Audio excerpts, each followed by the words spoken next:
பேச்சு உரிமை இருக்குங்கிறதுங்க என்ன வேணாலும் பேசலாமா? என்ன முட்டாள்தனமா பேசுறான் அவர்? என்ன பேசல அவர்? அரசு அதிகாரிகள் யார் சொல்றதை கேட்பாங்க? இவங்க சொல்றதை கேட்பாங்களா, அவங்க அரசு சொல்றதை கேட்பாங்களா? அரசு சொல்றது தானே கேட்பாங்க. அப்புறம் என்ன அவர் என்ன புதுசா பேசுறாரு? ஸ்ரீதர் பேசுனது நானும் கேட்டேன். எனக்கு அந்த 19வது விதிகள் படி அப்படி இப்படின்னு அவரு சட்டத்தை வந்து அடுக்குனாரு. இது சட்டத்தை எல்லாத்தையும் அடுக்கலாம், இதை நீதிமன்றத்துல போய் அடுக்கட்டும், சரியா?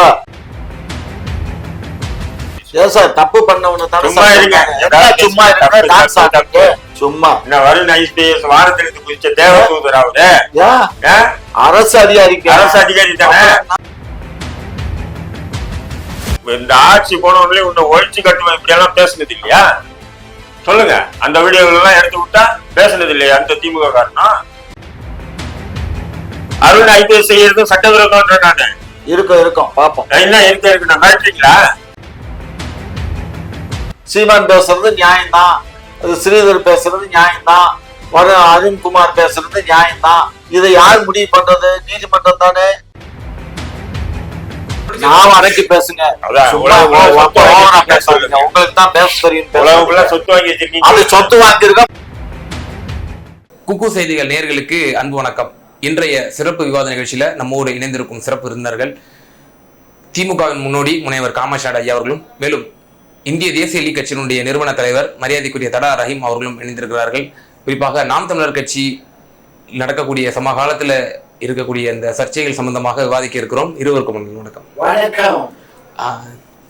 முனைவர் திரு காமராஜ் ஐயா, இந்த வருண் ஐபிஎஸ் விசஸ் சீமான் இது சம்பந்தமாக நாம் தமிழர் கட்சியினுடைய ஒரு வழக்கறிஞர்களுடைய நிர்வாகி சீமானுடைய நாலேஜ் இல்லாமலேயே அவர் வருண் ஐபிஎஸ்க்கு வந்து ஒரு கடிதம் எழுதியதாகவும், வருண் ஐபிஎஸ் என்ன சாதி என்றே எனக்கு தெரியாது அப்படின்ற ஒரு விஷயத்தை அவர் குறிப்பிட்டதாகவும், என்னோட நாலேஜ் இல்லாமல் அவர் எழுதுனதுனால அவரை நான் கட்சியை விட்டு போட்டு நீக்கிட்டேன் அப்படின்னு சொல்லி இப்போ ஒரு அறிவிப்புகள்லாம் வந்திருக்கு. எப்படி பார்க்குறீங்க? அது சம்பந்தமாக நாம் தமிழர் கட்சியினுடைய வழக்கறிஞர்களுடைய நிர்வாகி ஸ்ரீதர் அவர்களும் வந்து இன்றைய தினம் ஒரு பிரஸ் மீட்ல அவர் தெளிவாக விளக்குனாரு பல விஷயங்களை. வந்து குறிப்பாக இந்த வருண்குமார் ஐபிஎஸ் மீதான நாங்கள் வைக்கக்கூடிய அலிகேஷன்ஸ், இவர் வந்து திமுகவினுடைய ஊதுகுழலாக தான் செயல்படுறாரு அப்படின்னு சொல்லி அப்பட்டமா அவங்க திமுகவோட ஒப்பிட்டு சொல்றாங்க. எப்படி பார்க்குறீங்க? இதுக்கு முன்னாடி நான் ஒரு விஷயம் சொல்லணும். அது 22 பேர் மேல வழக்கு தொடரப்பட்டது. அந்த வழக்கு 22 பேர்த்துல 2 பேரை வந்து கைது பண்ணி அவங்கள விசாரணை பண்றாங்க. அந்த விசாரணையில அவங்களே கன்ஃபஸ் ஸ்டேட்மெண்ட் என்ன கொடுக்குறாங்கன்னா, இது வந்து திரு சீமான் அவர்கள் சொல்லித்தான் நாங்க வந்து பதிவிட்டோம் அப்படின்னு தான் அவங்களும் கொடுத்து கன்ஃபஸ் ஸ்டேட்மெண்ட் கொடுத்துருக்காங்க. அதே போலதான் இந்த அட்வொகேட்டும் நேற்று என்ன பண்ணியிருக்காரு, இந்த மாதிரி வந்து இது இவர் திரு சீமான் அவர்கள் சொல்லி அதை சாட்டை துறைமுறைன்னு எங்களை பதிவிட சொன்னாரு, அதன் பதில் தான் நாங்க பதிவிட்டோம் அப்படின்னு சொல்லி அவரு எழுத்துப்பூர்வமா அவரும் சப்மிட் பண்ணியிருக்காரு. இது இருக்கட்டும். அப்படியே திரு சீமான் அவர்கள் வந்து கடந்த 4 தினங்களுக்கு முன்பாக பிரஸ்ஸை பார்த்தாரு. பிரஸ்ஸை பார்க்கும்போது என்ன சொன்னாரு, அவரு இதேதான் ஜாதியினுடைய இதான் வீச்சுல தான் அவர் செயல்படுறாரு, அதனால அவருக்கு வந்து அவர் ஜாதி அடிப்படையில போறதுனால எங்களை எல்லாம் கண்டா அவருக்கு பிடிக்கவே இல்லை அப்படின்னு தான் ரொம்ப அவரை வந்து ஐஎஸ்பியை வந்து கண்ணா பண்ணான்னு பேசின அதே திரு சீமான் அவர்கள் இன்னைக்கு காலையில நடந்த பிரஸ் மீட்ல என்ன சொல்றாரு, அப்படியே தலைகீழ மாத்தி சொல்றாரு. அவர் என்ன ஜாதிங்கிறத எங்களுக்கு தெரியாது, நாங்க அதை பத்தி எல்லாம் நாங்க பேசுறது இல்ல, எங்களுக்கும் அதுக்கும் எந்த விதமான சம்பந்தம் இல்லை, நாங்க வந்து அப்படியெல்லாம் ஒரு அரசு அதிகாரியை பேச மாட்டோம் அப்படின்னு ரொம்ப கீழே விழுந்து பேசுறாரு. முன்னுக்கு பின் முரணா எல்லா ஊடகமும் இத காரி துப்புறான். அண்ணன் 4 நாளைக்கு முன்னாடி பேசுனதையும் எடுத்து போடுறான், இப்ப பேசுனதையும் போடுறான், கம்பேரிட்டிவ் ஸ்டேட்மெண்ட் கொடுக்குறான், எப்படி இருக்குன்னு பாருங்க அப்படிங்கிறான். எவ்வளவு திமுக திமுக ஊடகங்கள் திருப்பி போடுறாங்க. இல்ல எல்லா ஊடகம் போட்டாங்க. இப்ப இல்ல தமிழ்னு ஒரு சேனல் ஒண்ணு வருது இல்ல, இந்த 24 நியூஸ் சேனல், அதுலயே காட்டுறான். அதுலதான் இப்ப பார்த்தேன்னா நாம டிஎம்கே ஊர்தான் நான் பாக்குறதே இல்லைங்க குடும்பம் வர. இல்ல சார், இப்போ இன்றைய தினம் வழக்கறிஞர் ஸ்ரீதர் அவர்கள் வந்து என்ன அதுக்கடுத்து ஸ்ரீதர் பேசுனது நாங்க இந்த மாதிரியான அலிகேஷன் வைக்கிறதுக்கு எங்களுக்கு உரிமை இருக்கு, சட்டம் வந்து பிரிவு 19 பிரிவின் படி எங்களுக்கு நாங்க இந்த மாதிரியான அலிகேஷன் வைக்கிறதுக்கு எங்களுக்கு உரிமை இருக்கு. அவர் டிஃபமேஷன் கேஸே எங்க மீது போட்டாலும் அந்த வழக்கு நிக்காது, அவருக்கு நன்றாகவே தெரியும். இருந்தாலும் ஆளும் அரசினுடைய ஊதுகுழலா செயல்படுறாரு அப்படின்னு சொல்லி அப்பட்டமா குற்றச்சாட்டு வைக்கிறாங்க. இல்ல அதாவது இங்க பாரு, ஒரு விஷயம் நல்லா புரிஞ்சுக்கோங்க. ஒரு காவல்துறை அதிகாரிகள் வந்து ஒரு நீதி அரசுக்கு தானே, அரசு சொல்றது தானே அவங்க கேட்பாங்க. அரசு அதிகாரிகள் யார் சொல்றதை கேட்பாங்க? இவங்க சொல்றதை கேட்பாங்களா, அவங்க அரசு சொல்றதை கேட்பாங்களா? அரசு சொல்றது தானே கேட்பாங்க. அப்புறம் என்ன அவர் என்ன புதுசா பேசுறாரு? நீங்க இப்ப இந்த விவகாரத்துல நீங்க அரசு சொல்வதை கேட்கிறார்கள் காவல்துறை அப்படின்னு நீங்க சொல்றீங்க. ஆமா, பாதகமான விவகாரங்கள் வந்து நீங்க மாத்தி பேசுறீங்க. அரசையும் அந்நியப்பட்டு பேசுற ஒரு விஷயம் நீ நல்லா புரிஞ்சுக்கணும். இது அருண் ஐபிஎஸ் பத்தி பேசுனது, வருண் அவர்களை பத்தி பேசுனது தனிப்பட்ட முறையா இருந்தாலும் கூட அவர் ஒரு அரசு அதிகாரி. நீங்க நல்லா புரிஞ்சுக்கணும். அவரை தனிப்பட்ட முறையில் அவரையும் அவருடைய குடும்பத்தாரையும் தவறாக சித்தரிச்சதுங்கிறது மன்னிக்க முடியாத குற்றம். அவ்வளவு பெரிய குற்றம் தான் செஞ்சிருக்காங்க. அந்த குற்றத்துக்கு வந்து இவங்களுக்கு வந்து நோட்டீஸ் கொடுத்ததும், 2 பேர் அவருக்கு போலீஸ்ல புகார் கொடுத்ததும் இதெல்லாம் ஏற்புடையதுதான். இதுக்கு வந்து அரசுக்கும் இதுக்கும் சம்பந்தம் இல்ல, புரிஞ்சுக்கோங்க. அந்த வழக்கு ஸ்ரீதர் தெளிவா விளக்குறாரு. அந்த எக்ஸ்தலத்துல அந்த மாதிரி பதிவிட்டு இருந்தாங்களோ அதெல்லாம் வந்து யாரை இழிவுபடுத்தியிருந்தாலோ கண்டிப்பா அதெல்லாம் ஏற்றுக்கொள்ளத்தக்கவை அல்ல. ஆனால் அண்ணன் சீமான் அவர்கள் வைத்த விமர்சனம் என்பது சட்ட ரீதியாக அரசியலமைப்பு கொடுத்திருக்கக்கூடிய உரிமையை தான் அவர் பேசியிருக்காரு. அரசியலமைப்பு கொடுத்திருக்குன்னா எல்லாத்துக்கும் பேச்சு உரிமை இருக்குங்கிறதுக்கு என்ன வேணாலும் பேசலாமா? என்ன முட்டாள்தனமா பேசலாம்? அவர் என்ன பேசலாம்? அவர் ஜாதிய பாகுபாட்டுல இருக்காருன்னு ஒரு IPS ஆபீசரை பார்த்து சொன்னாக்க அவருக்கு இந்த ஜாதி அந்த ஜாதி எல்லாம் ஒவ்வொரு ஜாதியும் குறிப்பிட்டு சொன்னாரு. ஆனா இன்னைக்கு என்ன சொல்றாரு? எனக்கு என்ன ஜாதினே தெரியாதுங்கிறாரு. புரிஞ்சுக்கோ. சும்மா நீ வரையும் முறையமா கேட்டு ஒரு நெல்லை மாவட்டத்தினுடைய SI மீதே மக்கள் வந்து தர்ணால போராட்டம் ஈடுபட்டாங்க. குறிப்பிட்ட சமூகத்தின் மீது இந்த SI வஞ்சகம் வச்சு எங்கள் மீது வழக்கு போடுறாரு, புகார் கொடுத்தா எங்களை வந்து அடித்து துன்புறுத்துறாரு அப்படின்னு சொல்லி மக்களே தர்ணா பண்ணாங்க. அந்த தர்ணா பண்ண மக்களே எல்லாரும் வந்து அடிச்சு விரட்டியது காவல்துறை. இந்த மாதிரி சம்பவம் நடந்துச்சா இல்லையா நெல்லை மாவட்டங்கள்ல? எல்லா நம்ம வந்து தூக்கணும், பணியிட மாற்றம் செஞ்சோம் அந்த புகாருக்கு பிறகு. இங்க பாரு, அது வந்து அந்த மாதிரி நடந்தா தான் அது மாதிரி பணியிட நீக்கம் செய்ய முடியும். புரிஞ்சுக்கோ. இவர் வந்து அந்த மாதிரி செய்யாத ஒருத்தரை வந்து தூத்துறதுங்கிறது, அது ஒரு IPS ஆபீசரை தூத்துறதுங்கிறது அதுக்கும் ஒரு SIக்கும் ஒரு SPக்கும் வித்தியாசம் இல்லையா? ரெண்டாவது, இவர் அந்த மாதிரி செயல்படுறதுக்கு இவர் வந்து ஸ்டேஷன் ஆபீசர் கிடையாது. அந்த அம்மா வந்து அந்த ஸ்டேஷன் ஆபீசரு. இவர் வந்து அந்த டிஸ்ட்ரிக்ட் தான் இவருடைய கண்ட்ரோலை தவிர இவர் அந்த ஸ்டேஷனுக்கு ஆபீசர் இல்ல. அப்படி இருக்கும்போது இவரை வந்து அவ்வளவு ஈஸியா எல்லாம் வந்து சொல்ல இயலாது. இவங்க அதாவது ஸ்ரீதர் பேசுனது நானும் கேட்டேன். எனக்கு அந்த 19வது விதிகளின் படி அப்படி இப்படின்னு அவர் சட்டத்தை வந்து அடுக்குனாரு. இது சட்டத்தை எல்லாத்தையும் அடுக்கலாம், இதை நீதிமன்றத்துல போய் அடுக்கட்டும், சரியா? இதெல்லாம் வந்து பேச்சுரிமை இருக்குங்கிறதுக்காக யாரை வேண்டுமானாலும் எதை வேணாலும் பேச முடியாது. அது தடா ரஹீம் அவர்கள் விளக்கமா சொல்லுவாரு. ஏன்னு கேட்டீங்கன்னா, பேச்சுரிமை இருக்குன்னு சொன்னாலும் அது சட்டத்துக்கு உட்பட்டு தான் பேசணும். சட்டத்துக்கு புறம்பா எதையும் பேசக்கூடாது. புரியுதுங்களா? எனக்கு பேச்சுரிமை இருக்கு, அரசாங்கம் கொடுத்துருச்சு அப்படின்னு சொல்லி நம்ம எதை வேணாலும் பேசிட முடியாது. அந்த அளவுக்கு இல்ல. இவர் சீமானும் சரி அவருடைய தம்பிகளும் சரி நடந்துகிட்ட விதம் வந்து சரியில்லை. இனி மாத்திக்கிறோம். அது அவரு அப்படி சரியா பேசி இருந்தாங்கன்னா எதுக்கு அவங்க இதுல வந்து ட்விட்டர்ல வந்து மெசேஜ் போடுறாங்க? போட்டாங்கல்ல, ஃபேக் ஐடின்னு சொல்லப்பட்டது. எது இப்ப அவர் போட்ட மெசேஜ் ஃபேக் ஐடியா? எந்த மெசேஜ்? 3 நாளைக்கு முன்னாடி ஒரு மெசேஜ் போட்டாங்கல்ல, இந்த மாதிரி வந்து இல்ல அது தரக்குறைவான வார்த்தைகள் வந்து உபயோகப்படுத்தக்கூடாது அப்படின்னு சொல்லி தலைமையில வந்து அறிவுறுத்தினாங்கல்ல. அப்ப எதுக்காக அறிவுறுத்தினாங்க? இப்ப தரக்குறைவா நடந்துகிட்டதுனாலதானே அந்த மாதிரி நடந்துக்காதீங்கிறதுக்காக தானே அந்த வார்த்தையை போட்டாங்க. சும்மா போட முடியுமா? சும்மா இதுக்கே போடுறாங்க. அது நடந்ததுக்காக இனிமே அந்த மாதிரி எல்லாம் செய்யாதீங்கன்னு அறிவுறுத்துறாங்க. புரிஞ்சுக்கோங்க.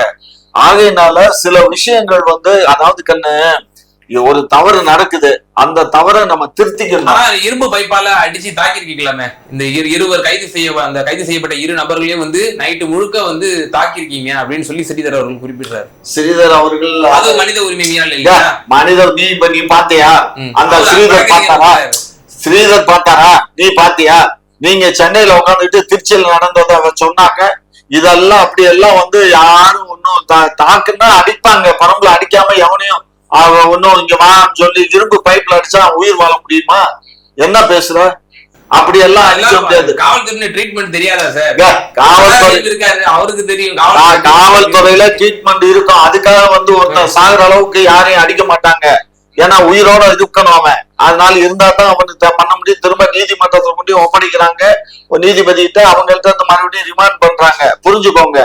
ஆகையினால இவங்க நான் சொல்றது ஒன்னே ஒண்ணுதான். சீமான் வந்து என்ன செய்யணும்னா அவர் நாம கொஞ்சம் அடக்கி பேசணும். அதே மாதிரி அவருடைய தம்பிகளையும் அடக்கி பேசணும். ஏன்னா பேச்சுங்கிறது வந்து ஒரு வார்த்தை வெல்லும், ஒரு வார்த்தை கொல்லும். அவர் அரசியல்ல எது வேணாலும் பேசட்டும். நம்ம அதை வந்து கட்டுப்படுத்த நம்ம யாரு? அரசியல் எது வேணாலும் பேசலாம். அரசியலுக்கு அப்பாற்பட்டு தனி மனிதனுடைய தாக்குதல் இருக்கக்கூடாது. அவ்வளவுதான். ஓகே, திரு தடவை சார், இப்போ சீமான் அவர்கள் வரம்பு மீறிய பேச்சுக்களை ஏற்படுத்துகிறார். அவர் சற்று வந்து தன்னுடைய நாவை வந்து பேணிக் கொள்ள வேண்டும் அப்படின்னு சொல்லி ஐயா அறிவுறுத்தினாரு. மேலும் தொடக்கூடாத இடத்தை தொட்டுட்டாரா சீமான் அவர்கள்? அதனாலதான் இதனுடைய விளைவுகளா? இல்ல, எனக்கு முதல்ல ஒரு விஷயம் தெளிவா தெரியும். வருண் ஐபிஎஸ் அரசியல்வாதியா அல்லது தமிழக அரசு காவல்துறை அதிகாரியா? காவல்துறை அதிகாரி தான். அப்ப காவல்துறை அதிகாரின்னு சொன்னா சொந்த வெறுப்புகளுக்கு அப்பாற்பட்டு தான் செயல்படும். ஒரு நக்கீரன் ஒரு வீடியோ அவர் எஸ்பி அருணை வச்சு இந்த மாதிரி நாம் தமிழ் வச்சு ஒரு வீடியோ போடுறாங்க ட்விட்டர்ல. போட உடனே எக்ஸ்தலத்துல உடனே இவர் வந்து விடமாட்டேன், ஒருத்தனையும் விடமாட்டேன் அப்படின்றாரு. ஒருத்தனையும் விடமாட்டேன்னா சட்டம், அதாவது ஒரு அரசியல்வாதி பேசிக்கலாம். ஒரு காவல்துறை அதிகாரி ஒரு பயில விட மாட்டேன், நான் ஒருத்தையும் விட மாட்டேன் அப்படின்னு சொல்லிட்டு ஒரு காவல்துறை அதிகாரி தப்பு பண்ணவன சும்மா என்ன வருண் ஐபிஎஸ் வாரத்திற்கு குறிச்ச தேவதூதர் அவரு அரசு அதிகாரி தானே. அது என்ன பண்ணணும்? அதுக்கு உண்டான அரசு துறை ரீதியான நடவடிக்கை தான் எடுக்கணும். சொந்த வெறுப்புகளை அங்க விதைக்க கூடாது. நான் ஒருத்தரே விட மாட்டேன்னா என்ன பண்ணுவீங்க? நான் கேக்குறேங்க, என்ன பண்ணுவீங்க? நீங்க சுடுவியா? கைய ஓடிப்பியா? கார ஓடிப்பியா? சும்மா இருமையா. நான் என்ன சொல்றேன், சீமானை சார்ந்தவர்கள் பேசுனது தவறுன்னு சொன்னா சட்டப்படி நடவடிக்கை எடுத்துட்டு போயிட்டே இருக்கு. இப்படி வந்து ட்விட்டர்ல எல்லாம் போடக்கூடாது. எந்த ஒரு ஐபிஎஸ் ஆபீசரும் இப்படி போடுறத நீங்க பாத்துருக்கீங்களா? எனக்கு கூட 35 வருஷமா அந்த ஃபீல்ட்ல இருக்கேன். நான் ஏதாவது ஒரு அதிகாரி எனக்கு வந்து இப்படி அப்படி நடந்தது, நான் ஒருத்தே விட மாட்டேன், நான் அவனை கைது பண்ணுவேன், அவனை கையை ஓடிப்பேன், காலை ஓடிப்பேன்னு சொல்லி போட்டு யாரும் போட மாட்டாங்க. போடக்கூடாதுங்க. அது அரசு அதிகாரியா இருந்துட்டு போடக்கூடாது. அது அவர் தான் சட்ட விதியை மீறாரு. நான் இது வரையும் பேசலாது. இன்னைக்கு நீங்க டாபிக் எடுத்தனா நான் சொல்றேன் நானு. ஆனா நடவடிக்கை எடுக்கலாம். அவர் என்ன நடவடிக்கை எடுக்கலாம்னா, அந்த மாதிரி போடுறவங்க நிச்சயமா அவருடைய குடும்பத்தாரை பத்தி, அவர் மனைவி பத்தி இழிவா பேசினாங்கன்னு சொன்னா சாதாரணமாக வழக்கு போட்டு நீங்க வந்து சட்டப்படி அவங்கள நீதிமன்றத்தை நிப்பாட்டுறது அது உங்களுடைய உரிமை. பட் அது பொது வெளியில நீங்க வந்து பதிவிடுறதே கூடாது. அப்ப நீங்க பொது வெளியில பதிவிடுறீங்கன்னு சொன்னா நீங்க அரசியல்வாதியா அதிகாரி? அதுதான் என்னுடைய கேள்வி. அப்போ நீங்க அதிகாரியா இருந்துகிட்டு இப்படி அரசியல்வாதி மாதிரி செயல்பட்டீங்கன்னு சொன்னா என்ன? அப்போ உங்களுக்கு வந்து ஒரு பேக்கப் ஏதோ ஒரு அரசியல்வாதியோ இல்ல அதிகாரம் மிக்க ஒரு நபர் உங்களுக்கு வந்து ஊக்கம் கொடுக்குற, நீ இறங்கி அட்டி பாத்துக்கலாம் அப்படின்னு சொல்றாருன்றதுதான் என்னுடைய பார்வையில் நான் பாக்குறேன். அதான் சொல்றேன், திரும்ப சொல்றேன். அறப்போர் இயக்கமும் வச்சிச்சு எஸ்பி வேலுமணிக்கு ஊதுகுழலாக வந்து இப்ப ஓய்வு பெற்ற எஸ்பி அவர்கள். நான் கேட்கிறேன், திமுக எதிர்கட்சியா இருக்கும்போது கமிஷனரை திட்டலையா? அவங்க டிஜிபியை சொல்லலையா? ஏடிஜிபியை சொல்லலையா? இது போன்ற அருண் ஐபிஎஸ் மாதிரி எத்தனை அதிகாரிகளை வந்து திமுகவுடைய தலைவர் வந்து எச்சரித்திருக்காரு பொதுக்கூட்டங்கள்ல. நீ வந்து அதிமுக கார மாதிரி நடந்துக்கிற, இந்த ஆட்சி போனவங்களே உன்னை ஒழிச்சு கட்டுவேன், இப்படி எல்லாம் பேசுனது இல்லையா? சொல்லுங்க. அந்த வீடியோகள் எல்லாம் எடுத்து விட்டா பேசுனது இல்லையா அந்த திமுக காரணம்? நிறைய பேர் பேசியிருக்காங்க ஆர்ப்பாட்டங்கள்ல. முற்றுகை ஆர்ப்பாட்டமா இருக்கட்டும், போராட்டமா இருக்கட்டும், அதுல திமுக கலந்துக்கிச்சுன்னா திமுகவினுடைய தலைவர் பேசியிருக்காரு. அன்பு ஐபிஎஸ் அன்பு ஏடிஜிபி அவரு இங்க ஒரு முற்றுகை போராட்டத்துல இப்படிதான் எச்சரிப்பாப்புல. யாரு? இன்றைய முதல்வர், அன்றைய எதிர்கட்சி தலைவர். ஏன் எத்தனை பேர் எச்சரிச்சிருக்காரு, பேசியிருக்காரு. பொதுக்கூட்டங்கள்ல அவங்களுடைய பேக்கப் எல்லாம் வச்சு பேசியிருக்காங்களா இல்லையா? பேசியிருக்காங்க. ஆனா யாருமே வந்து உடனே குடும்பத்தை பத்தி பேசியிருக்காங்களா? அம்மா இருங்க, என்ன சும்மா இருங்க. குடும்பத்தை பத்தி யாருங்க விமர்சனம்? குடும்பத்தை பத்தி பேசுறது தப்புதாங்க. அதுக்கு நடவடிக்கை எடுத்துட்டு போங்கன்னு நானு. நீங்க வந்து பொது தளத்துல வந்து நீங்க அரசியல்வாதி மாதிரி நடந்துக்கிறது அது சட்டவிரோதம் தான். அப்ப சீமான் செய்யறது சட்டவிரோதம்னா அருண் ஐபிஎஸ் செய்யறதும் சட்டவிரோதம்ன்ற நானு. இருக்கும் பாப்போம். என்ன இருக்கு நான் மாட்டீங்களா? என்ன மிரட்டுறீங்களா? என்ன பேசுறீங்க? இதுல மிரட்டுறீங்களா? ஏங்க, அவங்க குடும்பத்தை நான் காலி பண்ணிடுவேன், கொலை பண்ணிடுவேன். நான் என்ன சொல்றேன், அவங்க பேசுனது தவறுதான். அந்த மாதிரி பேசுறது மட்டும் இல்லைங்க, அவங்க இதுல அனுப்பிச்சிருக்காங்கங்க, வாட்ஸ்அப் தளத்துல போட்டிருக்காங்க. நான் என்ன சொல்றேன்னா, நல்லா ஒண்ணு புரிஞ்சுங்க. ஒரு தனிப்பட்ட ஒரு அதிகாரியை வந்து நீங்க பொது வெளியில வந்து நீங்க வந்து ஆளுங்கட்சிக்கு ஊதுகுள்ளா இருக்கீங்க, ஆளுங்கட்சிக்கு ஆதரவா செயல்படுறீங்க, ஆளுங்கட்சி சொல்றதை கேக்குறீங்க, பேசலாம். கேளுங்க, எங்களுக்கு எதிராக இருக்கீங்க, இதெல்லாம் பேசணும். அதுக்காக நீங்க வந்து அவருடைய தனிப்பட்ட அவருடைய குடும்பத்தையோ கேளுங்க, குழந்தைகளை பத்தி பேசினாங்கன்னா சட்ட ரீதியா நடவடிக்கை எடுக்கிறதுக்கு அருண் ஐபிஎஸ்க்கு முழு உரிமை இருக்கு. ஆனா அதே அருண் ஐபிஎஸ் அரசியல்வாதி மாரி வந்து மக்கள் ஆதரவு தேர்றதுக்காக பொது தளங்களில் பதிவிடுவது சட்டவிரோதம்ன்ற நான் நல்லா புரிஞ்சுக்கீங்க. நான் அதை பேசினது சரின்னு சொல்லி வார்த்தை இல்லை.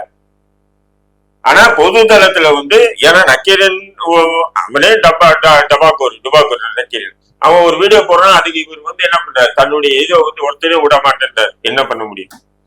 சட்டத்துக்கு உட்பட்டு நீங்க நடவடிக்கை எடுக்கலாம், வேண்டாம் சொல்ல, உங்களுக்கு உரிமை இருக்கு.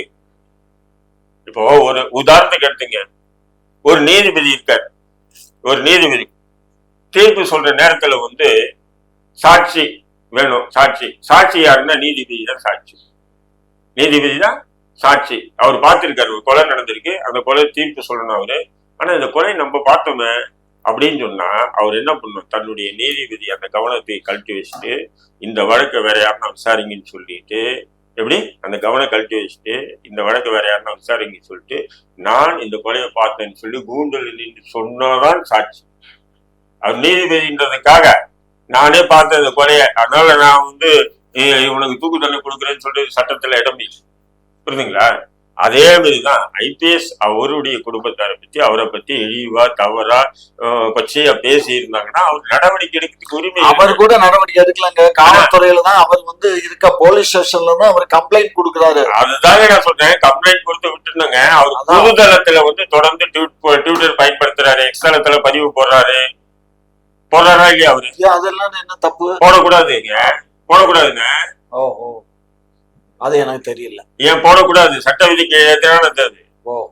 எப்படி போடலாம் அது? அப்ப என்னன்னா, ஒரு கால் அந்த நபர்கள், இவர் சொல்லக்கூடிய நபர்கள், அவங்க ஏதாவது ஒண்ணு ஆகி அவர் செத்துட்டா கூட ஐபிஎஸ் அருண் தான் சாகடிச்சாருன்னு ஆயிடும். நான் உன்னை ஒருத்தர் விட மாட்டேன்றாரு இல்லையா? வரலாமா இல்லையா? அப்போ இதெல்லாம் வந்து தவிர்த்துக்கணும். நீங்க வந்து உங்களுக்கு நீங்க திமுக வந்து நாம் தமிழர் கட்சிக்கு எதிராக பேசுறீங்கன்னா உங்களை வந்து கொட்டம் அடிச்சு கொண்டாடலாம். ஆனா நாளைக்கு பாதிப்புக்கு நான் என்ன சொல்றேன், வருண் ஐபிஎஸ் சின்ன வயசா இருக்கு, அவர் டிஜிபி வரையும் ப்ரொமோஷன் ஆகணும். புரியுதுங்களா? திறமைசாலி தான், டிஜிபி வரையும் ஆகணும் இல்லையா? ஆனா இது போன்ற உணர்ச்சிகளுக்கு அவர் இடம் கொடுத்தாருன்னா அவரால் வந்து ப்ரொமோஷனே ஆக முடியாது. ஏன்னா அவர் முத்திரை குத்தப்படுவார். சீமான் அவரோட கூட்டம் நீங்க எப்படி பாக்குறீங்க? அவர் தனிப்பட்ட வருண் ஐபிஎஸ் மீது ஒரு அலிகேஷன் வைக்கிறாரு. இவர் ஒரு குறிப்பிட்ட சமூகத்திற்கு எதிராக வஞ்சகம் வச்சு வழக்குகள்லாம் போடுறாரு, அவங்க எல்லாம் சிறைப்படுத்துறாரு அப்படின்ற ஒரு விஷயத்த நானே பேசியிருக்கேன். அது நீங்க நான் என்ன சொல்றேன், சில அதிகாரிகள் அப்படி சாதிக்காகவும் மதத்துக்காகவும் ஒண்ணு அவங்க சமூகத்துக்காகவும் செயல்படுறத நானே பல இடங்கள்ல கண்டிச்சிருக்கேன். எங்களுக்கு எதிரானவர் அப்படின்ற நான் என்ன சொல்றேன், அதே மாதிரி கண்டிச்சு இருக்கோம். அதே மாதிரிதான் அவரும் கண்டிக்கிறாரு. யாருமே வந்து சாதி உணர்வுகளுக்கு கட்டுப்படாத ஒரு அதிகாரி இல்லைன்னு ஒருத்தர் சொல்லுங்க. இருக்காங்க, எல்லாருமே இருக்காங்க. ஒவ்வொரு சாதிக்கும் அதே மாதிரி மதத்துக்கும் அந்த உணர்வுகளுக்கும் கட்டுப்பட்டு செயல்படக்கூடிய நபர்கள் இருக்காங்க, இருக்கதான் செய்யறாங்க, இல்லைன்னு சொல்ல முடியாது.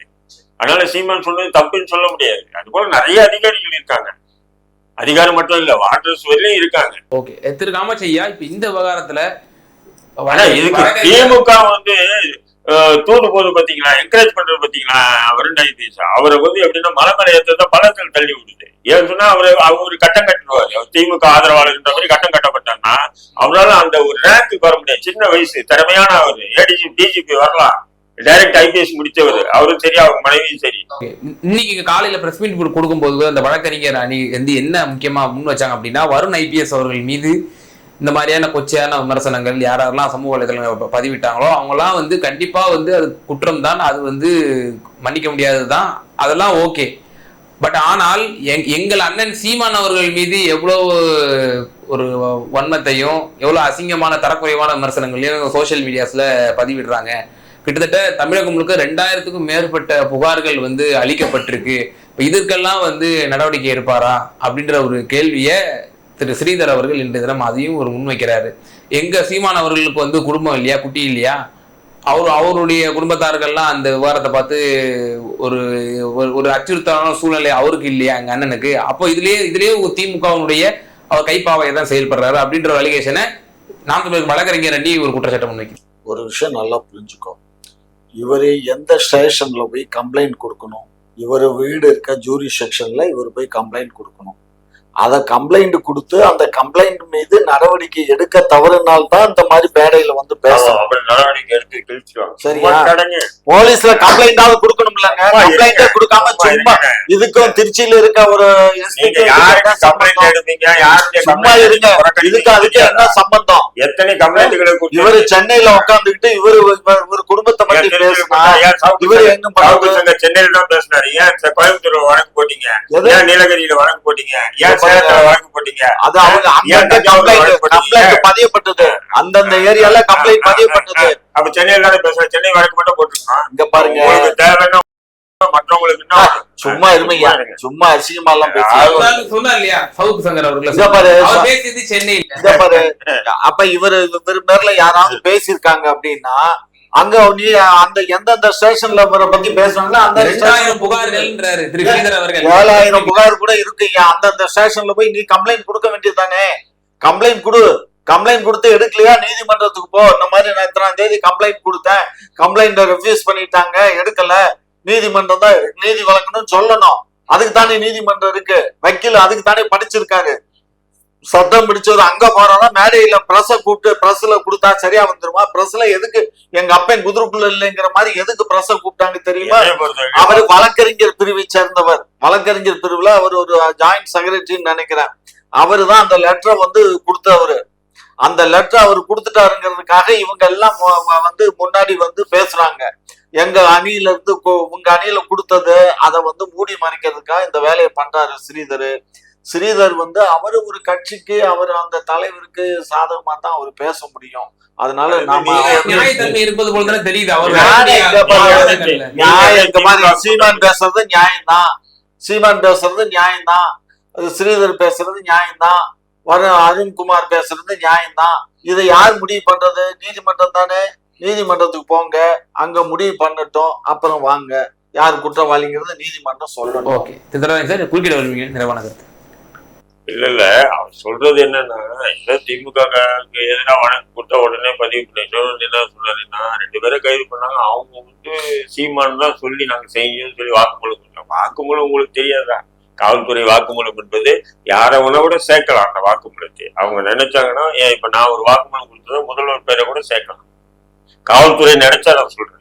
அதாவது இன்வெஸ்டிகேஷன் ஆபீசர், ஐஓட்ட இன்வெஸ்டிகேஷன் ஆபீசர் யாரை அவங்க நினைக்கிறாங்களோ அவங்க நீங்க சொல்லவில்லை. இப்போ உதாரணத்துக்கு அக்கீம் ஒரு கன்ஃபெஷன் ஸ்டேட்மெண்ட் தரீங்க, அந்த ஸ்டேட்மெண்ட்ல என் பேரை சொல்லவே இல்லை, புரியுதுங்களா? என் பேரை சொல்லவே இல்லை, என்னை பத்தி எடுக்கவே இல்லை. ஆனா காவல்துறை நினைச்சாங்கன்னா என்னைய பத்தி அந்த கன்ஃபெஷன் ஸ்டேட்மெண்ட்ல வந்துடும். கன்ஃபெஷன் ஸ்டேட்மெண்ட்ல அவங்க எப்படி சேர்க்கணுமோ அப்படி சேர்த்துட்டு அக்கீம் கன்ஃபெஷன் ஸ்டேட்மெண்ட்ல இவருடைய பேர் இருக்கு அப்படின்னு சொல்லிட்டு என்ன பண்ணுவாங்க, என்னை அரெஸ்ட் பண்ணுவாங்க. இது காவல்துறை இன்னைக்குன்னே தெரியல, காலங்காலமா நடந்துட்டு வரக்கூடிய விஷயம். அதே திமுக வந்து காவல்துறை வந்து இது போல எல்லாம் செய்யாதுன்னு தெரியாதா? திமுக காரங்களுக்கு நல்லாவே தெரியும் காவல்துறையினுடைய இது செயல்பாடுகள் எல்லாமே. ஆனாலும் இன்னைக்கு வந்து ஏதோ உத்தம புத்திரம் மீறி திமுக காரங்க வந்து ஐயோ காவல்துறையை பத்தி பேசிட்டாங்க, ஐயோ பெண் காவலரை பத்தி சவுக்கு சங்கர் பேசிட்டாரு, ஐயோ நாம் தமிழ் கட்சி காவல்துறையை பத்தி பேசி. நான் சொல்றேன், காவல்துறையை பத்தி யார் பேசல, எந்த அரசியல்வாதி பேசுற? அண்ணா காலத்துல இருந்து இன்று வரையிலும் பொது மேடைகள்ல காவல்துறையை பத்தி பேசாத நபர்கள் யாரு இருக்கா? வரம்பு மீறி யாரும் பேசுனது இல்ல. ஏன்னா அது வரம்பு மீறி பேசினாங்கன்னா அந்த வரம்பு மீறி சட்டப்படி நடவடிக்கை எடுக்கணும், அது தப்பு இருக்குல்ல. ஆனா உணர்ச்சிகளுக்கு இடம் கொடுக்க கூடாது. நான் பேர் குறிப்பிட்டே சொல்ல முடியும். அவர் என்ன சொல்றாரு, போலீஸ் நீ என்ன உன் எண்ணிக்கை எவ்வளவு, எங்க மொத்த எண்ணிக்கை இருந்தோம்னா நீ ஒண்ணுமே இல்லை அப்படின்னு சொல்லி பாபாவே பேசியிருக்காரு. பாபாவே பேசியிருக்காரு, கலைஞர் பேசியிருக்காரு, டாக்டர் ராமதாஸ் பேசியிருக்காரு. அத பேசுறதுல கால்வாசி கூட இன்னைக்கு சீமான் பேசலன்னு தான் நான் சொல்லுவேன். அதுல ஒரு 25% கூட சீமான் பேசல. அது போலலாம் பேசிட்டாங்க. டாக்டர் ராமதாஸுடைய பேசலாம் பாத்தீங்கன்னா ஒரு காலத்துல அப்படி இருந்தது. இன்னைக்கு ஐயா நம்ம திருமாவளவன் அண்ணனை எடுத்தீங்க, என்ன பேச்சு பேசுறதுமா போலீஸுக்கு எதிராக. இன்னைக்கு ஒரு நிலை மாறி கொஞ்சம் கொஞ்சமா மாறி இருக்காங்க. வைங்க பேசலன்னு சொல்ல முடியாது. ஏன் இந்த முதல்வர் பேசுனது இல்லையா போலீஸை பத்தி? எல்லாமே பேசியிருக்காங்க. ஆனா இவங்க என்னன்னா அந்த பசங்க அந்த ஆதரவா கொஞ்சம் சில பல வேலைகளை தவறா பண்ணி இருக்காங்கன்னு போது அதை அவர் வருண் ஐபிஎஸ் இதை ஒரு அரசியல ஆக்காம அவங்க மீது சட்டப்படி நடவடிக்கை எடுத்து சைலண்டா பண்ணிருக்கணும். பட் அவரே ஒரு ஒரு அரசியல்வாதி மாரி அவர் ட்வீட் போடுறது, இது பாருங்க என்னுடைய குடும்பத்தை பத்தி பேசியிருக்காங்கன்னு சொல்லி அது பொது வெளியிடுது. அப்போ என்ன ஆயிடுன்னு சொன்னா இவர் இப்படி செய்யறாரு. இவர் அண்ணன் கூட நினைக்கலாம், அவரு பாவம் அவர் குடும்பத்தை பத்தி எப்படி பேசலாம் அப்படின்னு சொல்லி எல்லாருமே சொல்லலாம், எல்லாருமே கரெக்ட். பட் பொதுமக்களுடைய பார்வைக்கு எப்படி போச்சுன்னு எப்படி ஆகுதுன்னா காவல்துறை மீது இருக்கக்கூடிய நம்பிக்கை தரம் தாங்கிடும். ஏன்னா சும்மா இருங்க காவல்துறைய ஒரு உயர்ந்த இடத்துல மக்கள் வச்சு பாக்குறா. அப்ப அவங்களுடைய குடும்பத்தை பத்தி இழிவா பேசுறாங்கன்னு சொல்லும் போது அதை ஒரு அதிகாரி வெளியிடக்கூடாதுங்க. ஒரு ஐபிஎஸ் ஆபீசர் அவருக்கு தெரியாதா?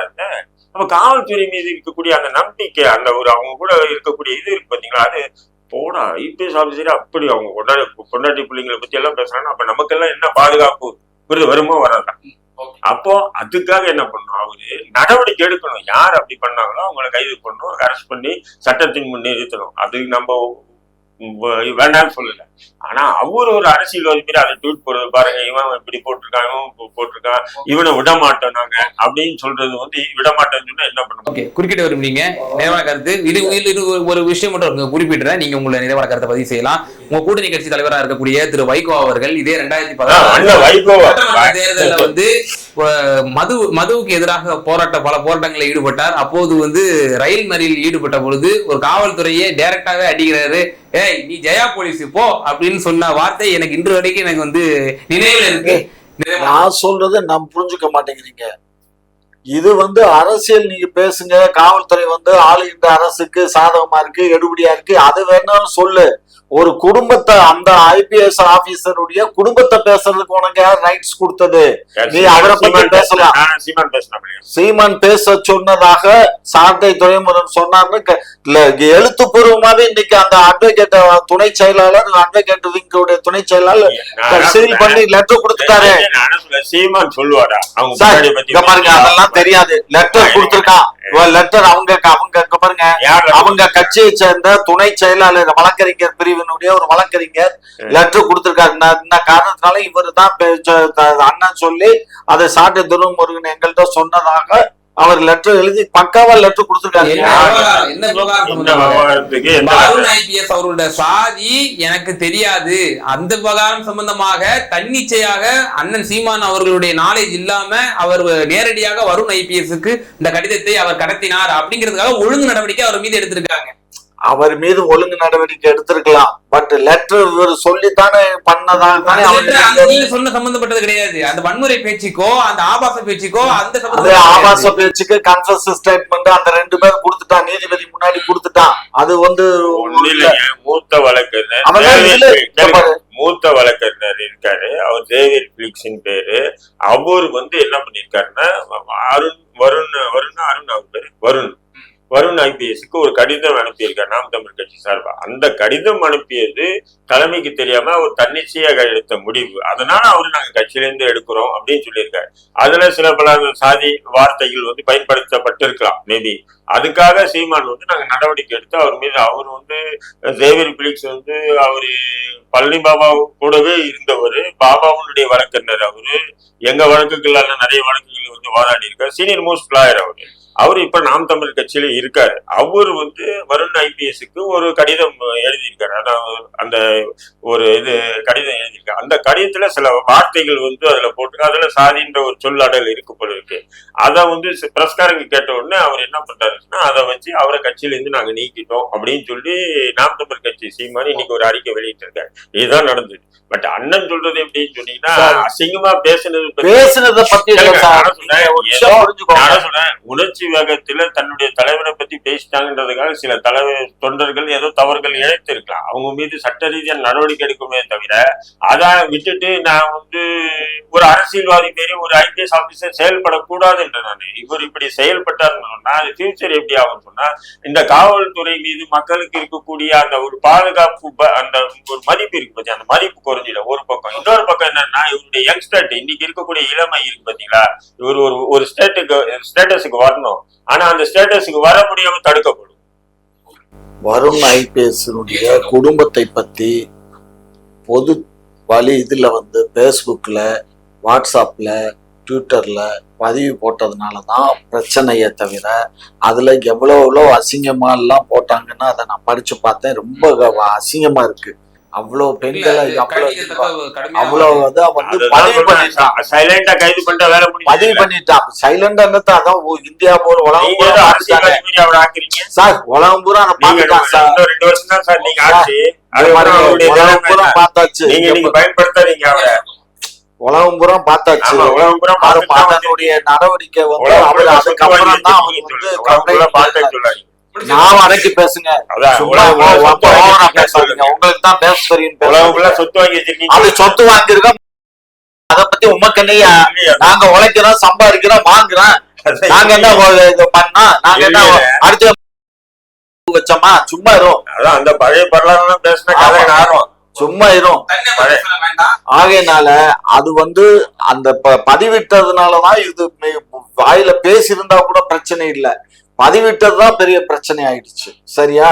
அதனாலதான் இப்ப இது ஒரு பேசும் பொருளா ஆயிருக்கு. அவ்வளவுதான். பட் எது எப்படி இருந்தாலும் ஒரு ஐபிஎஸ் ஆபீசருங்கிறது மட்டும் இல்ல, தனி ஒரு நபரை கூட இந்த மாதிரி சித்தரிச்சு பதிவிடக் கூடாதுங்கிறது தான் என்னுடைய எண்ணம். அவ்வளவுதான். உங்களுடைய 20 கருத்தை பகிர்ந்தமைக்கு மிகுந்த நன்றி.